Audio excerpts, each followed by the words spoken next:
예레미야입니다.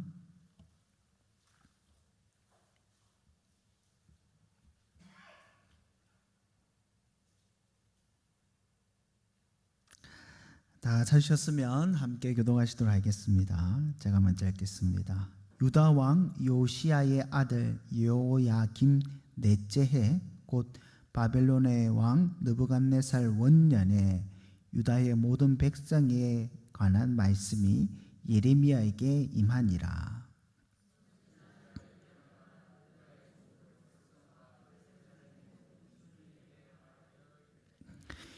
유다 왕 암몬의 아들 요시야 왕 13째 해부터 오늘까지 23년 동안 하나님의 말씀이 내게 임하기로 내가 너희에게 꾸준히 일렀으나 너희가 순종하지 아니하였느니라.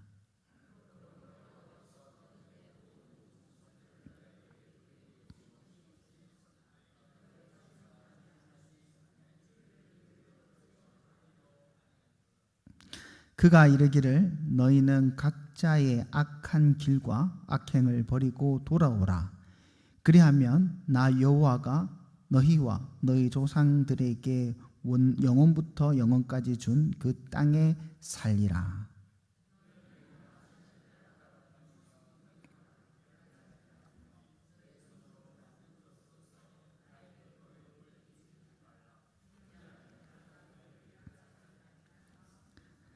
너희가 내 말을 순종하지 아니하고 너희 손으로 만든 것으로서 나의 노여움을 일으켜 스스로 해하였느니라.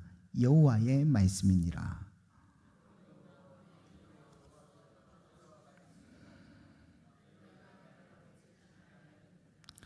보라, 내가 북쪽 모든 종족과 내 종 바벨론의 왕 느부갓네살을 불러다가 이 땅과 그 주민과 사방 모든 나라를 쳐서 진멸하여 그들을 놀램과 비웃음거리가 되게 하며 땅으로 영원한 폐허가 되게 할 것이라.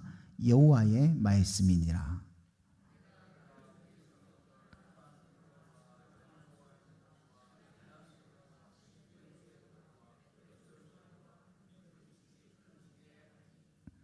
이 모든 땅이 폐허가 되어 놀랄 일이 될 것이며 이 민족들은 70년 동안 바빌론의 왕을 섬기리라.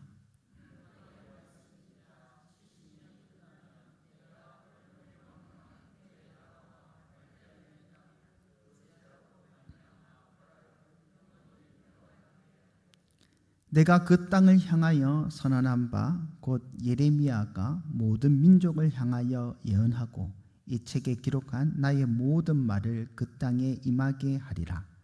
그리하여 여러 민족과 큰 왕들이 그들로 자기들을 섬기게 할 것이나 나는 그들의 행위와 그들의 손이 행한 대로 갚으리라. 아멘. 오늘 킹덤 스토리 35가를 함께 살펴보도록 하겠습니다. 이번 주 킹덤 스토리는 예레미야서를 함께 살펴보고 있습니다. 지금까지 이제 계속해서 선지서를 살펴보고 있죠. 지난주까지는 이사야서를 살펴봤고 이번 주부터는 이제 예레미야서를 살펴보고 있는 겁니다. 우리가 이제 선지서를 살펴볼 때 이 생각을 가지고 살펴보는 것이 굉장히 유익합니다. 어떤 생각이냐 하면 선지서가 뭐냐라는 생각인데 선지서는 고발장이다 라는 생각을 갖고 있어야 됩니다. 하나님께서 재판관으로 서 계시고 타락한 백성들을 향하여 고발장을 제출하는 겁니다. 이것이 선지서의 가장 중요한 특징 중 하나입니다.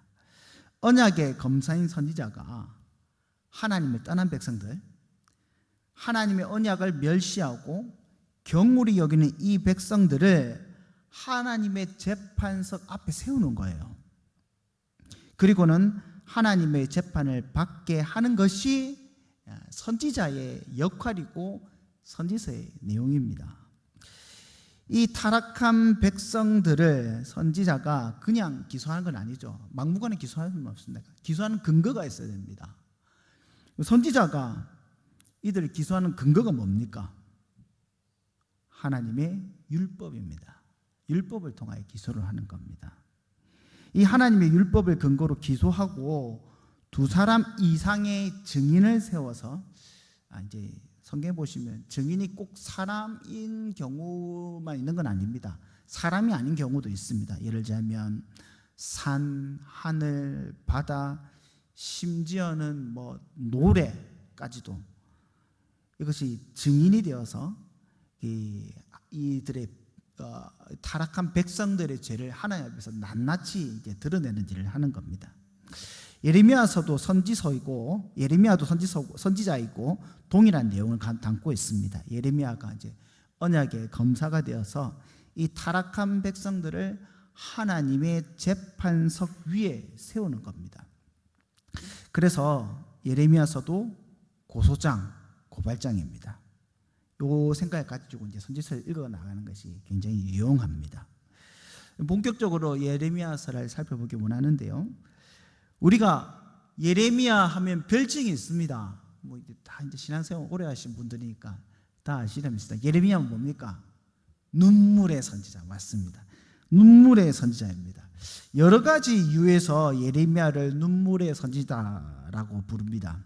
그중 하나가 예레미야가 활동했던 이 시대가 사실은 눈물의 시대입니다. 눈물의 시대.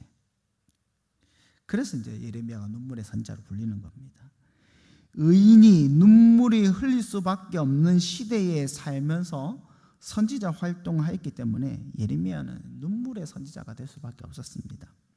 눈물의 시대에 살며 의인으로서 백성들의 죄를 하나님 앞에 고발하며 백성들을 향해 회개를 촉구했던 선지자가 누구냐? 예레미야죠. 예레미야. 그래서 예레미야를 알기 위해서는 첫 번째는 예레미야가 말하고 있는 회개가 어떤 회개인가 이제 좀 구체적으로 아셔야 됩니다. 그리고 어떤 상황 속에서 이 백성들이 어떤 상태에 있는데 이 회개를 촉구하는지에 대해서 여러분 좀 이해하셔야지 예레미야서를 온전히 이해할 수가 있는 것입니다. 그래서 이제 우리가 예레미야서뿐만 아니라 이제 나중에 보면 여러분 선지서를 읽으실 때는 그 구체적인 시대 배경을 조금 이해를 하셔야지 이 말이구나. 안 그러면 했던 말 계속 하는 것처럼 보이거든요. 또 했던 말 또 하고 또 했던 말 또 하고 이 선지서가 그 말 같고 저 선지서 똑같은 말 같고 그러면 안 되고 구체적인 여러분 시대의 맥을 조금 잡으셔야 됩니다. 여러분 예레미야가 어느 시대에 활동한 선지자입니까? 예레미야는 유다왕 요시야 13년에 그러니까 주전 627년부터 사역하기 시작해서 이때가 아마 예레미야가 10대 후반 아니면 10대 중반 아니면 후반 될 나이였다고 합니다. 그리고 시드기야 11년까지 주전 580년까지 활동했던 선지자입니다. 남유다의 마지막 왕조와 함께한 선지자가 예레미야다. 이렇게 이해하시면 되겠습니다. 즉 예레미야는 멸망하던 남유다 왕조와 함께했던 선지자입니다. 여러분 남유다 왕조를 이제 여기서 한번 살펴보면요, 여러분 이제 기억을 좀 해보죠. 요시야 다음에 여호아하스, 여호아하스 다음에 여호야김, 여호야김 다음에 여호야긴, 김긴 다릅니다. 발음이 비슷해서 헷갈릴 수 있는데 그 다음에 마지막 왕인 시드기야, 한 사람 더 붙이면 그달랴. 근데 그달랴는 왕은 아니고요, 나중에 느부갓네살이 유다의 총독으로 세운 자입니다. 다섯 왕을 거쳤던 사람이 바로 예레미야입니다. 예레미야의 사역의 시작은 유다의 의로운 왕이죠. 요시야하면 유다 왕 중에서도 정말 손꼽히는 의로운 왕이지 않습니까? 요시야 왕과 함께합니다. 요시야도 20대에 남유다의 교회 개혁에 바람을 불러일으켰던 그러한 의로운 왕입니다. 그러나 요시야의 이 종교 개혁이 생각보다 오래가지 못합니다. 당시 남유다는 국제 정세에 따라서 많은 변화를 겪고 있는 상황이었습니다. 근동아시아, 당시 근동아시아의 주요 세력이 세 가지를 꼽으라면 여러분, 애굽, 이집트죠. 애굽, 그 다음에 아수르, 또 하나가 바벨론입니다. 이렇게 세 나라가 있었는데 이 세 나라가 어떻게 되냐에 따라서 남유다가 휘청휘청거리기 시작하는 겁니다. 애굽은 이제 고대로부터 굉장히 유력한 나라였고요. 아수르는 그 당시 굉장히 입지를 탄탄히 하고 있는 단단한 나라였습니다. 그리고 이제 떠오르는 신흥 국가가 어느 나라냐면 바벨론입니다.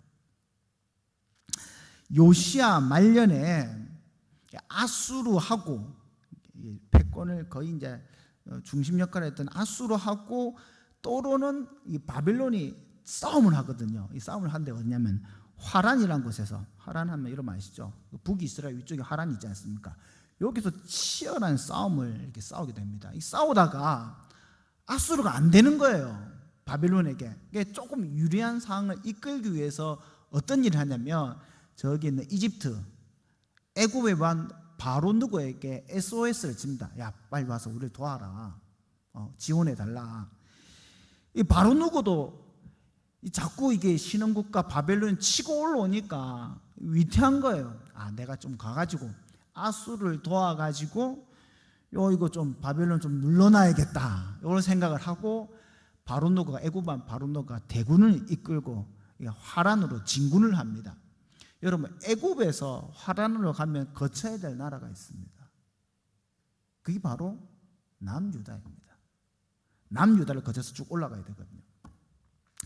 그런데 요시야의 그 외교 정책이 어떤 외교 정책이냐면 그 친바벨론화된 정책이거든요. 바벨론과 이게 친하게 지내는 정책을 했습니다.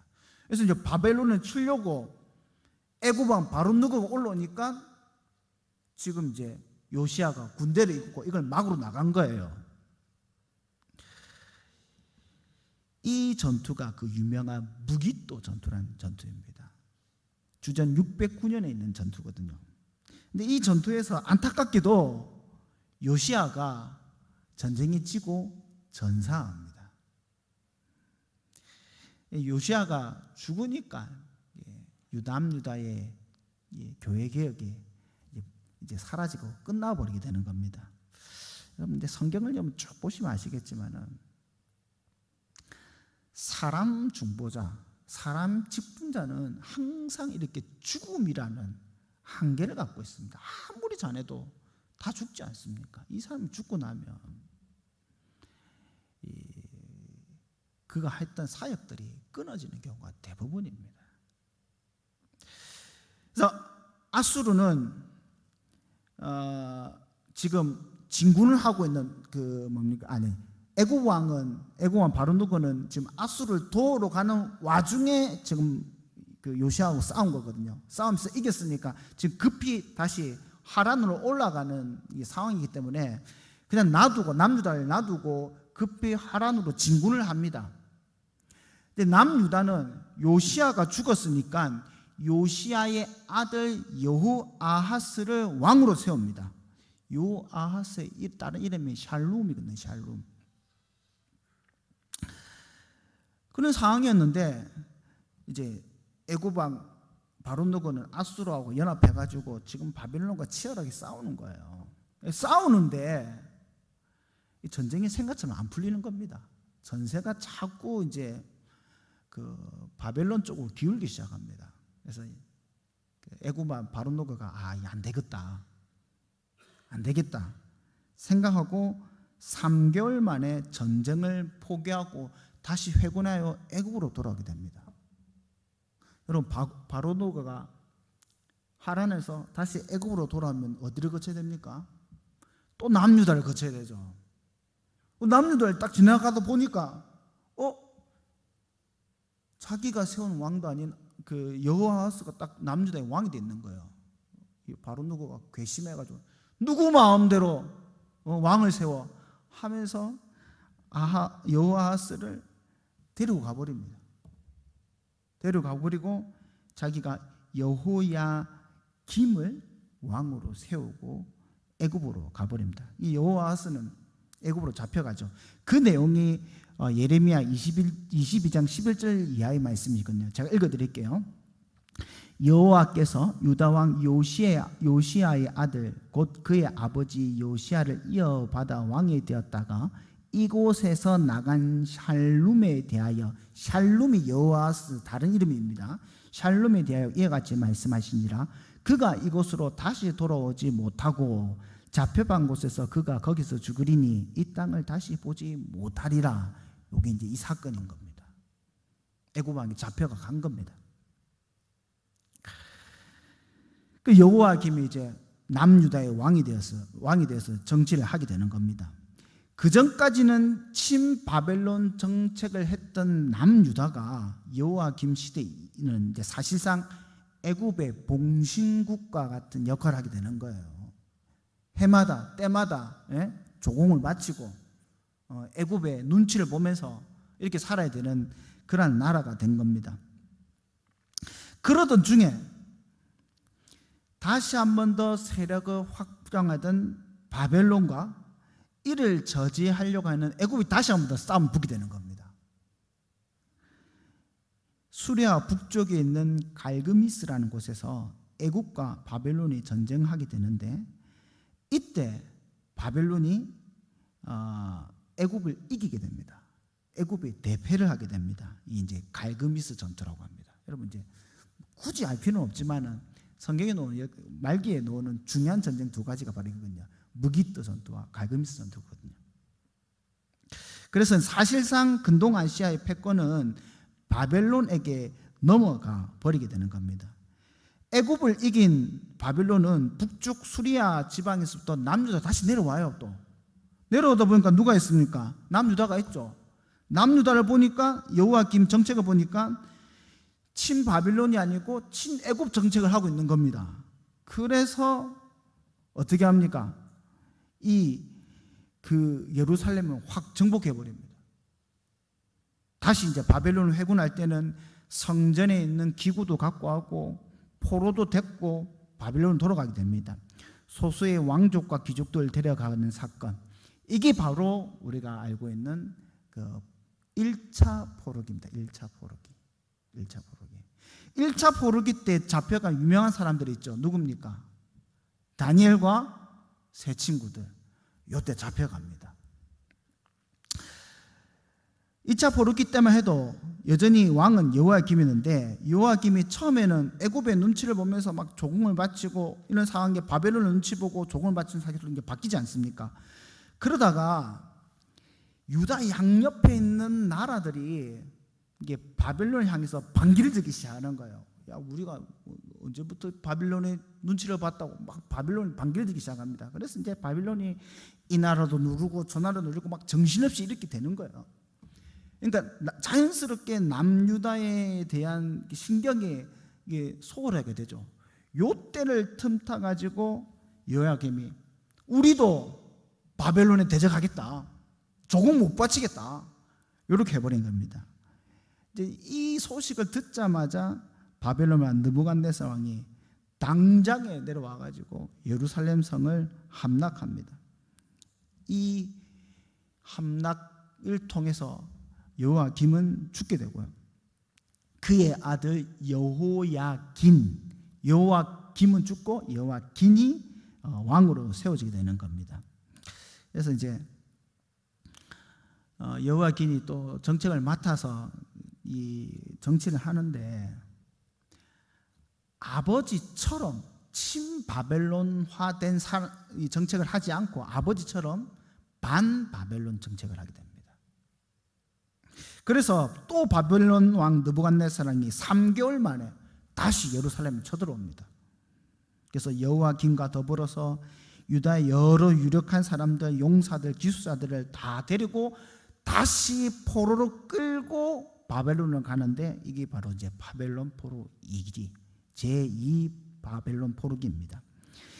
1차 포로기 때는 바벨론의 수도로 포로를 끌고 왔는데, 그때 뛰어난 인재들 데리고 와가지고 지혜적으로 양성했지 않습니까? 그게 이제 다니엘과 그 세 친구들 아닙니까? 고위 공무원이 됐다 아닙니까?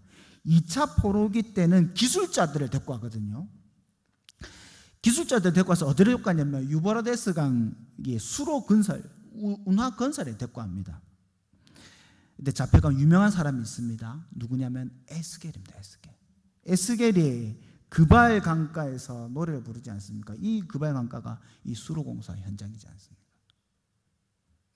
느부갓네살은 여호와긴을 또 끌고 가고 다시 요시야의 다른 아들인 시드기야, 여러분 이제 보시면 왕이 여호아하스, 여호아김, 여호아긴, 시드기야지 않습니까?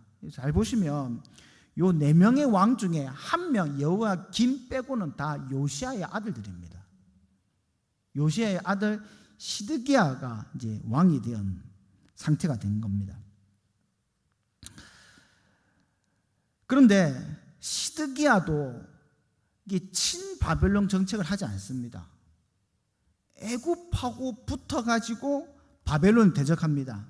그러니까 다시 또 느부갓네살은 예루살렘 쳐들어와서 이제는 3년 동안 예루살렘 성을 포위하게 되죠.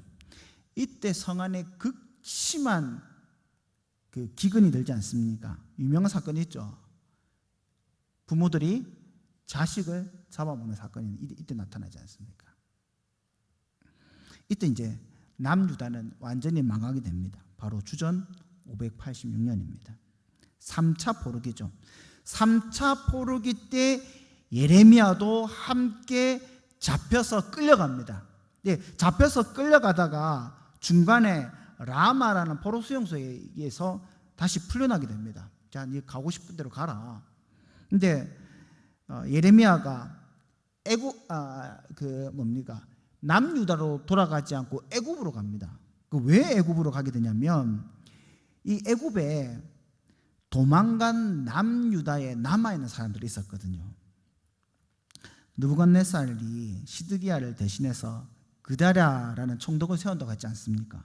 근데 이때 남유다의 이스마엘이라는 사람이 그다랴를 죽여버립니다. 바벨론이 세운 총독을 죽였으니까 바벨론이 당연히 보복하러 올 거 아닙니까?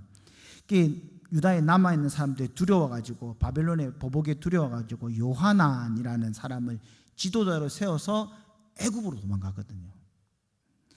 그래서 이제 예레미야도 남유다로 가지 않고 그 애굽으로 도망한 사람들한테 가서 야, 너네들이 살 길은 애굽으로 도망가는 것이 아니라 바벨론 포로로 끌려가는 것이 살 길이다. 하나님께서 너희들 보고 바벨론 포로로 끌려가라고 한다. 이 말씀을 전합니다. 이것이 이제 예레미야의 마지막 사역이 되는 겁니다. 좀 길지만은요, 예레미야 선지자가 활동한 시대 배경을 대략 살펴봤는데요, 예레미야는요 남유다가 패망하던 시대에 끝까지 남아 하나님 말씀을 전하고 타락한 백성들을 하나님의 재판석 앞에 이끌었던 자입니다. 이런 예레미야의 메시지는 뭡니까? 이스라엘의 회개와 돌이킴이죠. 오늘 본문에도 말씀하고 있지만 예레미야는 그의 온 생을 다해서 이 타락한 하나님의 백성들에게 회개를 촉구하며 하나님의 재판석에 계속 데리고 나갑니다. 그럼에도 불구하고 이스라엘은 회개하지 않습니다. 돌이키지 않습니다. 하나님의 말씀에 순종하지 않습니다. 오늘 우리는 이 예레미야서를 통해서 과연 하나님께서 원하시는 회개가 무엇이며 과연 누가 회개를 해야 되는가에 대해서 한번 살펴보기 원합니다. 하나님께서 자기 백성들에게 원하시는 회개라는 게 과연 어떤 겁니까? 하나님께서 요구하시는 회개는 이 순간의 위기를 회피하기 위한 일시적인 회개가 아니라 순종함으로 열매 맺는 온전한 회개를 원하십니다. 다시 제가 말씀드리겠습니다. 회피를 위한 일시적인 회개가 아니라 순종함으로 열매 맺는 온전한 회개를 하나님께서 원하십니다. 여러분, 예레미야 선지자를 처음 살펴본 것 같이 요시야 13년 때부터 시드기야 말년까지 남유다가 바벨론이 망할 때까지 끊임없이 회개를 선포하지 않습니까? 그럼에도 불구하고 이 사람들이, 이 남아있는 유대인들이 하나님 앞에 회개를 하지 않았습니다. 3절 말씀에 보시면요, 유다왕 아몬의 아들 요시야의 왕 13째 해부터 오늘까지 24년 동안 여호와의 말씀 내게 임하기로 내가 너에게 꾸준히 줄기차게 계속해서 일렀으나 너희가 어떻게 했다고요? 순종하지 않았다. 회개하지 않았다. 여러분, 오늘 본문 말씀에 순종하지 않다, 여호와의 말씀을 듣지 않았다, 자꾸 반복되지 않습니까? 3절, 4절, 7절, 8절. 그러면 뭐 남유다가 꼼짝도 않고 아무것도 하지 않았냐? 또 그렇지 않습니다. 여러분, 우리가 처음 말씀드렸던 것 같이 요시야 12년부터 선정을 한 요시야 왕은 요시야 18년 때, 통치 18년 때에 성전 수리하는 중에 뭘 발견하게 됩니까? 율법책을 발견하게 되지 않습니까? 이때 대대적인 회개운동을 하였습니다. 물론 이것도 하나님 은혜죠. 그럼에도 요시야 왕이 전장에서 전사하자 남유다 안의 회개의 모습은 전혀 보이지 않았습니다.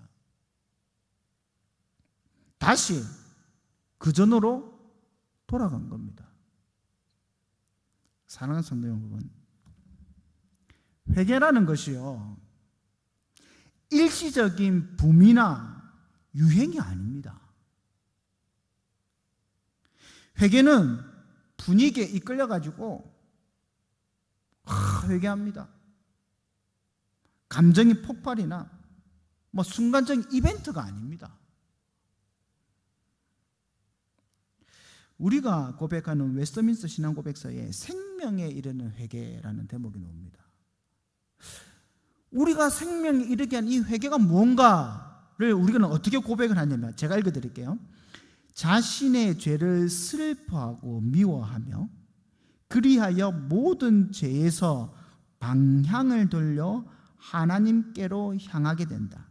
그리고 그의 모든 계명을 쫓아서 하나님과 동행하도록 작정하고 또한 노력하는 것이다 라고 되어 있습니다. 죄를 미워하는 거예요. 돌이켜서 하나님께로 나아가는 겁니다. 그런데 남유다는 요시야가 전사하고 나니 하나님하고 동행하는 것, 하나님께 나아가는 것을 포기하죠. 하나님과 동행하지 않아요. 하나님과 동행하지 않고 누구랑 동행합니까? 애굽이랑 동행하고 있지 않습니까? 여호야김, 시드기야, 계속해서 애굽이랑 동행하고 있지 않습니까? 이들은 이방 신들과 동행하기를 원하는 겁니다. 그들의 일시적인 돌이킴, 요시야 왕 때, 그건 하나님께서 기억하지 않으시고 오늘 본문 말씀같이 수많은 선지자를 내가 보내어가지고 회개 말씀을 선언했지만 너희가 듣지 않았다, 그 불순종만 하나님께서 지금 기억하고 계시는 겁니다. 회개는 참으로 돌이키는 겁니다. 삶의 방향, 나의 생각, 복음 안에서 완전히 바뀌는 겁니다. 그래서 회개는 기적과 같은 것입니다. 따라서 하나님 은혜가 아니고는 회개 역사가 있을 수가 없습니다, 여러분. 물론 사람의 결단과 노력으로 어느 정도 바꿀 수 있으리라 생각될 수도 있습니다. 실제로 일시적이나마 결단하는 사람도 보기도 합니다. 하지만은 인간의 노력은 결코 참 회개의 열매를 맺지 못합니다. 인간의 노력은 본질적으로 죄를 미워하고 슬퍼하며 모든 죄의 방향을 돌려 하나님께 향하게 하는 것, 이것이 불가능합니다. 진짜 불가능합니다. 지금 잠시 잠깐 혹은 10년, 20년 그렇게 회개한 척 살아갈 수는 있지만은 영원하지 않는 회개는 하나님께서 기억하지 않습니다. 여러분, 회개는 일시적인 것이 아닙니다. 결국 그렇지 않습니다. 우리가 한순간 눈물을 흘리며 회개를 고백한다고 해서 참 회개가 되는 것이 아니라는 겁니다. 내가 한 일에 대해서 후회하고 다시 하지 않겠습니다, 그것이 참 회개다라고 확신하기 힘들다는 겁니다. 참으로 회개하는 자는 나의 어떠한 한 죄, 그것에 대한 단순한 후회가 아니라 진짜 내가 본질상 죄인임을 깨닫는 겁니다. 내가 본질상 죄인임을 인정하게 되고, 내 안에 아무것도 선한 것이 없구나, 내가 진짜 나쁜 인간이구나, 내가 선을 행할 능력이 없구나 라는 것을 진짜 깨닫고 고백하는 겁니다. 선을 행할 능력이 없는 자, 그 안에 선을 행할 것이 아무것도 없는 자가 할 수 있는 것이 단 한 가지가 있습니다. 뭡니까? 순종하는 거죠. 순종하는 거. 여호와의 재판석의 판결대로 순종하는 것, 이게 바로 회개의 열매입니다. 회개의 열매. 그 순종의 모습이 나의 생각과 맞지 않더라도, 내 상식, 내 경험과 다를지라도, 내 계획과 다를지라도 순종함으로 회개의 열매를 맺혀야 하는 겁니다. 설령 그것이 하나님께서 주시는 징계, 징벌, 벌이라 할지라도 순종함으로 회개의 열매가 맺혀야 되는 겁니다. 예레미야 외에 하나님께서 여러 선지자를 보내서 처음에는 회개하고 하나님께로 돌아오고서 요구했지만은 안 돌아왔죠. 그러니까 이제는 하나님께서 요구하시는 회개 열매가 단지 돌아와라, 우상을 허물고 돌아와라, 이게 아닙니다. 나중에 하나님께서 뭘 요구하십니까? 이스라엘에게, 남유다에게 포로로 끌려가라, 남유다가 망해야 된다, 이게 하나님이 요구하시는 겁니다. 근데 버티죠. 거짓 선지자들이 아니다, 하나님께서 우리에게 승리를 주실 것이다, 남유다는 안 망할 것이다.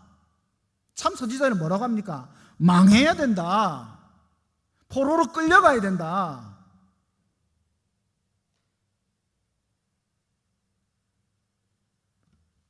오늘 7절, 8절, 9절 말씀 보실까요? 제가 한번 읽겠습니다. 너희가 내 말을 순종하지 아니하고 너희 손으로 만든 것으로서 나의 노여움을 일으켜 스스로 해하였느니라. 여호와의 말씀이니라. 그러므로 만군의 여호와께서 이와 같이 말씀하시니라. 너희가 내 말을 듣지 아니하였느니라. 이때까지 듣지 않았단 말입니다. 9절 말씀입니다. 보라, 내가 북쪽 모든 종족과 내 종 바벨론 왕 느부갓네살을 불러다가, 하나님 종이 누굽니까? 느부갓네살 왕입니다. 이 땅과 그 주민과 사방 모든 나라를 쳐서 진멸하여 그들의 놀램과 비웃음거리가 되게 하며 땅으로 영원히 폐허가 되게 할 것이라. 하나님 앞에 회개 열매가 이제는 끌려가는 겁니다. 하나님께서 이스라엘에게 요구하시는 회개의 순종은 단지 하나님의 화를 피하는 것, 내게 화를 면하게 하기 위해 일시적인 순종이나 내가 원하는 방식으로 순종하는 것이 아닙니다. 하나님께서 요구하시는 순종은 하나님의 심판대 앞에 나아 판결을 받고 그 판결을 따라서 하나님의 주시는 진노와 그 매를 맞는 것, 이게 바로 하나님 앞에 참 회개의 열매가 되는 겁니다. 바빌론을 끌려가는 것, 물론 이 일이 남유다에는 치욕스러운 일이며 아픔과 고통의 순간입니다. 그래서 뭐라고 합니까? 이스라엘 중에 기뻐하는 소리, 즐거워하는 소리, 신랑의 소리, 신부의 소리, 맷돌의 소리, 등불빛이 끊어지는 일이라고 말하고 있지 않습니까? 그러나 하나님께서 말씀하시면 참 회개한 자는 순종함으로 열매를 맺어야 되는 겁니다. 70년간 바벨론 포로기를 거쳐야지만 살 길이 열리는 거고, 참으로 하나님께로 돌아갈 수 있는 길이 열리게 되는 겁니다. 사랑하는 성도 여러분, 참 회개의 모습은 일시적인 것이 아닐 뿐더러 순종으로 열매가 맺혀야 합니다. 내가 원하는 방식대로 내가 원하는 결과를 위한 회개가 아닙니다. 하나님 앞에 회개기도 하고 한 다음에 우리가 하나님 앞에 하나님, 내가 이렇게 회개했는데 왜 나를 용서해 주지 않습니까? 따질 수 있습니까? 하나님, 내가 분명히 하나님 앞에 회개했는데 왜 내게 이런 일이 일어납니까? 분명 회개했으면 나한테 안 좋은 일이 일어나지 말아야 되는 거 아닙니까? 이건 따질 수 있습니까?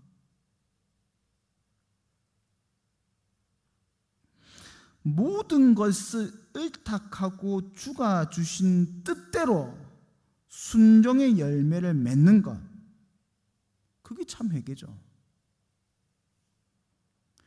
우리는 매주 예배의 자리에 나아가 하나님께 회개의 기도를 드립니다. 여러분, 예배 순서 가운데 회개의 순서가 있는 거예요. 우리는 회개함으로 나를 죽이죠. 나를 죽여서 나를 하나님 앞에 산 제물로 드리는 겁니다. 그럼 우리의 회개는 어떤 순종의 열매가 맺고 있는 겁니까? 내가 회개할 내용도 내 마음대로 결정하고 우리의 회개의 모습도 그 결과도 내가 원하는 방식대로 결정하고 싶어 하고 있지는 않습니까? 여러분, 치리 맞는 자가 그 치리의 근거와 그 내용을 내 마음대로 결정할 수 있습니까? 회개하는 자는 스스로 부끄러워하는 자이며 자신의 참혹한 모습을 인지하는 자이기 때문에 하나님의 재판 앞에서 그 결과에 이의를 제기하거나, 하나님 이건 좀 아닌데요, 이의를 제기하거나, 하나님 저는 이렇게 좀 벌 받았으면 좋겠습니다, 하나님 나중에 좀 회개했으니까 이렇게 되었으면 좋겠습니다, 이러한 것을 제한할 수가 없습니다. 회개하는 자는 오직 순종할 뿐입니다. 그러나 하나님의 징계의 심판도 회개하는 자가 감사함으로 순종할 수 있습니다. 왜 그렇습니까? 네가 못된 짓 했으니까 죄값을 치러야 된다, 그런 말이 아니고, 하나님은 선하신 재판관이시거든요. 그래서 그 징계가 영원한 멸망과 보복의 징계가 아닙니다. 하나님의 징계는 회복의 징계입니다. 생명의 징계입니다. 소망의 징계입니다. 나를 참으로 살리는 징계이기 때문에 우리는 하나님의 징계 앞에서 소망을 가지고 순종을 할 수 있습니다. 여러분, 하나님의 심판은 또 다른 은혜의 방편입니다. 사랑하는 성도 여러분, 죄인의 살 길은 참 회개의 길밖에 없습니다. 죄인이 모인 이 교회의 살 길 역시도 참 회개의 길밖에 없습니다.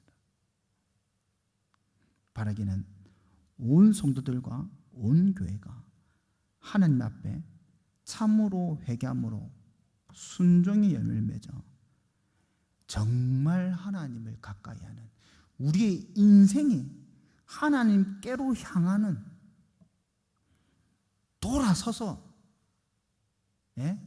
돌아서서 하나님께로 향하는 정말 참 회개하는 성도 되시기를 주님의 이름으로 간절히 소망합니다. 시간이 많이 지났지만 마지막으로요, 그럼 누가 회개해야 됩니까? 여기 회개할 사람 누구입니까? 여러분, 지금 누가 회개해야 된다, 이 집사님, 저 성도님, 명단이 지금 떠올리고 있으십니까? 누가 회개해야 되냐? 주의 몸된 교회를 사랑하는 모든 직분자들이 회개해야 됩니다. 오늘 본문에서는 잘 나타나지는 않지만요, 예레미야를 비롯한 여러 선지자들이 이스라엘 향해서 회개의 말씀을 촉구하였지만은 그들 역시 하나님 앞에서 회개하는 자들이었습니다. 여러분, 선지자들이 우상을 섬겼습니까? 아니면 율법을 범하였습니까? 아니면 교회 지체들에게 강포를 행하고, 여러분 나중에 이 사람을 말기해 보십시오. 이 지체들의, 이 가난한 지체들의 물건과 그 재물을 탐하여서 뺐지 않습니까? 선지자들이 그렇게 했습니까? 안 했어요. 그럼에도 불구하고 선지자들은 하나님 앞에 회개 기도를 하였습니다. 왜 그렇습니까? 선지자들은 언약의 중보자로 그의 백성들과 연합된 자이기 때문입니다. 대표적인 사람이 모세입니다. 광야에서 이스라엘 백성들이 하나님 앞에 얼마나 배역하고 떠나려고 합니까? 광야의 인생은 불평과 불만의 길이었습니다. 하나님께서 심지어는 모세에게 야, 이 백성들 안 되겠다. 모세야, 내가 이 백성들 다 죽여버리고 니하고 다른 사람들 세워서 내가 가나안 땅에 데려갈게. 그렇게까지 말씀하십니다. 그때 모세가 뭐랍니까? 하나님 진짜 그렇죠? 우리 이제 새로 시작합시다. 그랬습니까? 이 타락한 백성들을 위해서 이 타락한 백성들과 함께 모세는 하나님 앞에 기도합니다. 왜냐하면 모세는 그의 백성들과 연합된 중보자이기 때문입니다. 언약의 공동체의 죄를 짊어지고 눈물로 기도해야 할 중보자이기 때문입니다. 여러분, 우리도 우리의 연약함을 위해서, 우리의 죄를 위해서 기도하시는 중보자가 있습니다. 누구이십니까? 예수님이시죠. 예수님이 하나님 우편에 앉아 계셔서 가만히 계시는 것이 아니라 팔짱 끼고 야 너네들 잘하나 못하나 보고 계시는 것이 아니라 이 연약한 교회를 위해서, 우리를 위해서 계속해서 기도하고 계시고 간구하고 계십니다. 이 때문에 이 연약하고 죄 많은 교회가 하나님의 진노로부터 피할 수 있는 것이고 여전히 하나님의 은혜 가운데 있을 수 있게 되는 겁니다. 물론 우리가 언약의 중보자는 아닙니다. 그럼에도 불구하고 우리는 예수 그리스도 안에서 예수 그리스도와 함께 교회의 연약함을 위해서 기도하고 함께 짊어지는 겁니다. 왜냐하면 이 교회는 예수님의 몸이거든요. 예수님을 사랑하는 사람은 교회를 반드시 사랑할 수밖에 없습니다. 나는 예수님만 사랑하고 교회는 사랑하지 않습니다. 불가능합니다. 그런 일은 없습니다. 예수님을 사랑하는 방법이 교회를 사랑하는 겁니다. 그래서 이 교회, 몸된 교회를 사랑하는 이 직분자들은 형제 자매의 연약함을 함께 짊어지고 주님 앞에 애통함으로 기도하고 애통함으로 회개하는 것을 감당하는 겁니다. 사랑하는 성도 여러분, 예레미야도 눈물의 시대에 살고 있지만은 우리도 마지막 날 눈물의 시대에 살고 있습니다. 우리가 우리 자신을 위해서도 눈물로 회개 기도를 해야 되지만 우리의 연약한 지체들과 이 연약한 교회를 위해서도 우리는 참 회개의 눈물을 흘리며 예레미야와 같이 주님 앞에 나아가야 될 줄 믿습니다. 우리의 회개 기도는 아이고 그 집사님 좀 똑바로 할 수 있게끔 하나님 고쳐주십시오, 그 기도가 아니라 하나님이 원하신 것처럼 우리가 더욱더 주님 앞에 나아가고 우리의 연약함을 함께 보듬는 정죄와 비난의 회개 기도가 아니라 함께 아파하고 함께 안타까워하는 사랑의 섬김의 회개 기도가 우리 가운데 분명히 있어야 할 줄 믿습니다. 바라기는 우리 주 안에서 참으로 회개함으로, 온 교회가 참으로 회개함으로 우리가 하나님의 긍휼하심을 잊고 정말로 회개의 참 순종의 열매를 맺어감으로 이 교회가 든든히 세워져 나가며 하나님 앞에 날마다 더 가까이 가는 귀한 교회와 직분자와 성도님 되시기를 주님의 이름으로 간절히 소망합니다. 우리 다 함께 기도하며 나아가기 원합니다.